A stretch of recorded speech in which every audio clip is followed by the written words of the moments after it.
नागपुर में शिंदे गुट के विधायक नरेंद्र भोंडेकर ने संजय राउत के हालिया बयान पर कड़ी प्रतिक्रिया दी। भोंडेकर ने कहा कि जो व्यक्ति नॉनवेज नहीं खाता वह नपुंसक है। ऐसा कहना मानसिकता की कमजोरी दर्शाता है। उन्होंने सवाल उठाया कि वारकरी संप्रदाय और कई हिंदू लोग नॉनवेज नहीं खाते, क्या वे नपुंसक है? भोंडेकर ने मांग की कि उद्धव ठाकरे इस पर जवाब मांगे और राउत वारकरी समाज से माफी मांगे। मतदाता सूची पर राहुल गांधी के आरोपों को लेकर भोंडेकर ने कहा कि यह राजनीतिक स्टंट है। हालांकि यदि आरोप सही है तो चुनाव आयोग को कार्रवाई करनी चाहिए। नाही, मुळातच संजय राऊत हे असे काहीतरी वेगळं बोलून हे लाईमलाईटमध्ये राहण्याचा प्रयत्न करत असतात आणि जो नॉनव्हेज खात नाही ते नपुंसक असंच जो त्यांनी म्हटलं, खरं तर त्यांच्या मानसिकतेचा कीव येते।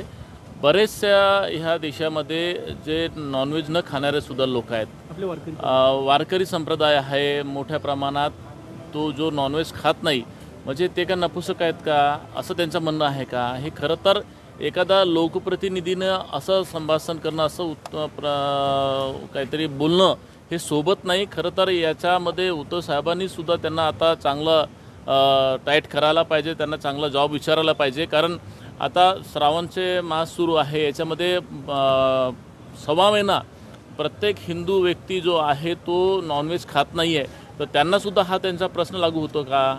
हे असे जर समजा जे म्हणत असतील, कदाचित हे खरं तर ही ते सुद्धा बाळासाहेबाला मानणारे शिवसैनिक आहेत, संजय राऊत, उद्धव साहेब त्यांचे चिरंजीव आहेत।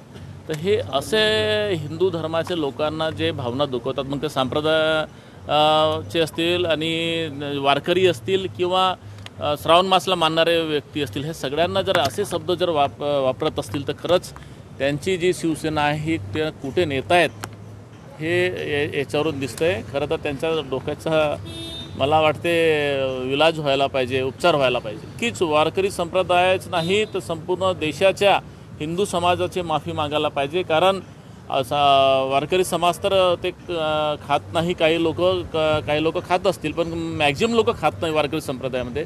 परंतु आता श्रावण मास सुरू आहे, याच्यामध्ये प्रत्येक मोठ्या प्रमाणात हिंदू, आम्ही सुद्धा नॉनव्हेज 6 महिन्यापासून आम्ही बंद केलेला आहे, तर ते काय तो आम्हाला म्हणतायत का? हे असं संजय राऊतांना सोबत नाही आहे, त्यांनी संपूर्ण देशाची माफी मागायला पाहिजे। नक्कीच जर समजा असं होत असेल तर ते थांबवायला पाहिजे। परंतु सध्या आता राहुल गांधीजींना काही काम नाही आहे आणि ते काहीतरी मुद्दा डायव्हर्ट करण्याचा प्रयत्न करतात। सरकार चांगलं काम करते, त्याला डायव्हर्शन देण्याचं काम करतायत। तर नक्कीच जर त्यांच्या याच्यामध्ये तथ्य असेल तर निवडणूक आयोगाने लक्ष द्यायला पाहिजे। मला तर राजकीय तो स्टंट वाटतं।